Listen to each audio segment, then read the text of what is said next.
I found the discussion this morning really interesting and informative.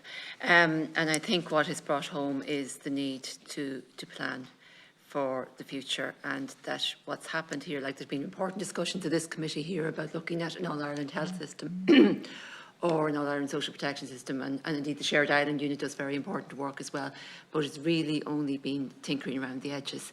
And I think your suggestions of a government department and a green paper to actually take this forward, because as both Michelle and Francis said, if a border poll was called in the morning, Ireland, the government here are not prepared at all for that, and the poll will be lost. So I think it's really important that we start to plan. I suppose just based on what you've shared so far, is it not true to say Irish unity would result in an immediate major reduction in living standards in the South, as concluded in the IIEA report? So that's a quote from it. So it's just to say, you know, that one of the things there is not true to say, like it's, you know, sorry, even though Ireland has a much higher national income funding, the needs of the people of Northern Ireland and United Ireland would put huge financial pressure on the people of Ireland, resulting in immediate major reduction in their living standards. That's quoted directly from the report. I'd just like your comment on that.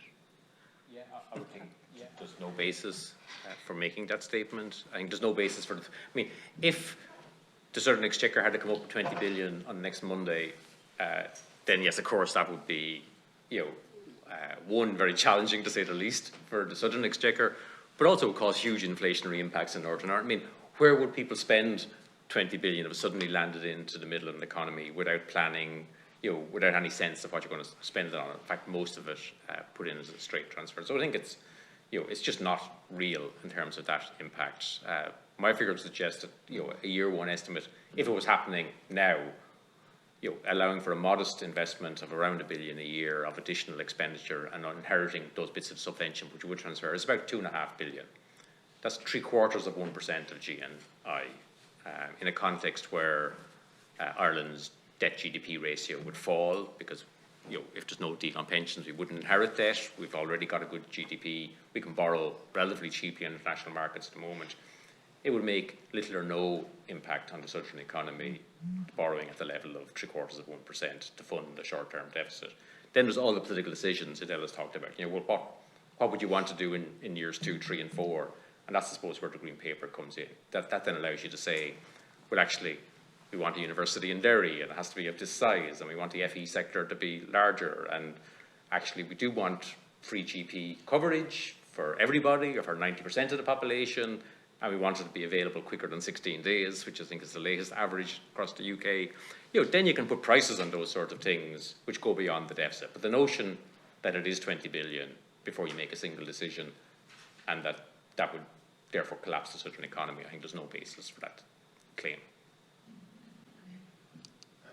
So in terms of the subvention, we haven't touched on this in a while, but our initial estimates of subvention, depending on how negotiations go across, we work in the Cambridge Journal of Economics, we estimated between 39% and 74% of the subvention cost could come across the Irish state, depending on what happens to the pensions bill. And as John has done a much more forensic deep dive in that. So based on our CJE paper, we estimate a bottom threshold of 3.6 billion for subvention sterling to an upper 6.8 billion sterling, which translates to around a lower estimate in terms of our published work of 4 billion up to 7.2 billion, which again, that lower threshold is what government spending typically would increase on a year, particularly before the COVID crisis. So again, it's not something that would be resulting in any particular reduction in living standards or for the Irish population in our view. But again, we would point to the fact of the matter that those are the costs if you take the North over as is and do nothing and leave it in a state of low productivity growth. I know in your submission that you said the productivity in both economies, North and South, was on a par in, say, 2000. So over the last 20 years or so, increased here, decreased there, so the gap has got wider. And I know then, Dr. Bergen, you said about there were some things that could be done immediately, like low-hanging fruit to address that. Because I know you're saying it's to do with the educational attainment, it's also to do with the lack of investment. And you need to do both together to actually address it. But can you give examples of what those low-hanging fruit you're talking about there?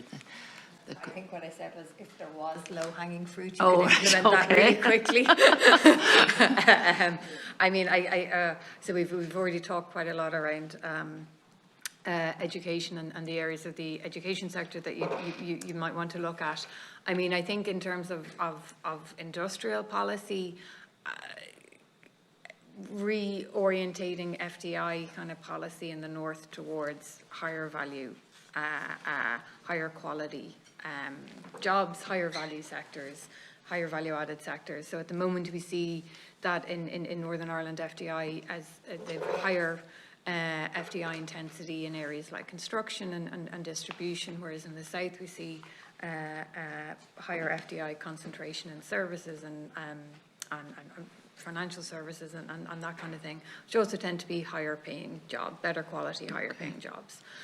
So, you know, I don't know how long it takes to reorientate policy, but maybe to the extent that you can kind of have FDI policy focusing on certain niche sectors and that, maybe that's something that can be done quickly. A little bit of a chicken and egg, because I mean, we say that a lot of the graduates in the north go elsewhere to other jurisdictions to take up work or go for education and then don't return. So then to get investment into the north, you need graduates, you need people with a high educational attainment.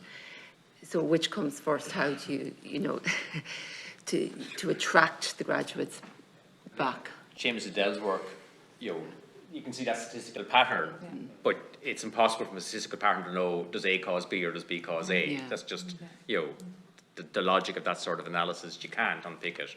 And that's why the next step in that in some ways is to ask people who are decision makers, at least what their view is. Again, those decision makers could be right or wrong in terms of the trade-offs that are there.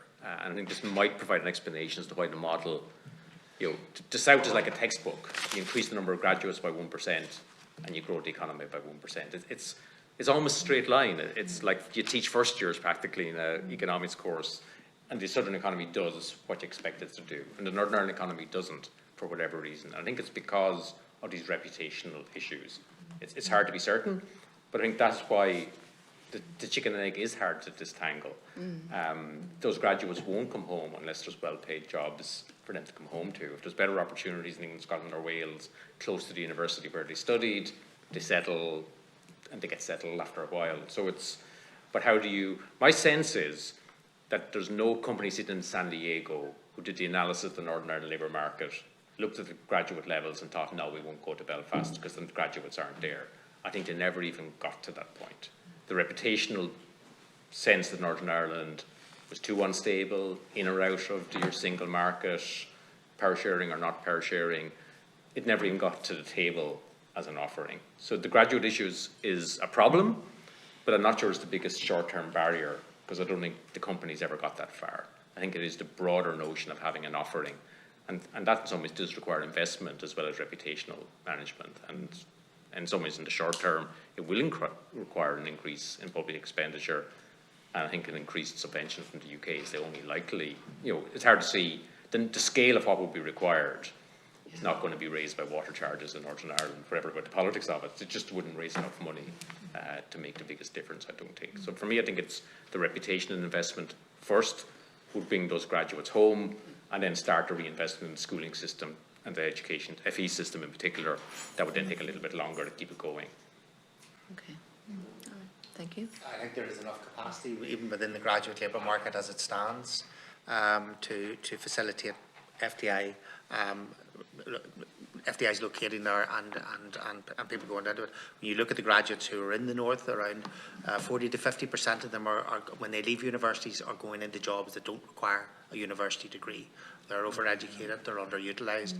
So I think that there is capacity in terms of where the human capital is at in the north to facilitate a more pragmatic and more optimistic approach to FDI. To me, that's the first policy lever that you need to address, in the sense that if you can persuade companies to relocate, it's not a hugely costly sort of structural adjustment, as opposed to maybe ramping up that FE side of the equation, the vocational skills. That's likely to be more costly and take more time. But I do believe that there is underutilisation within the Northern Ireland labour market.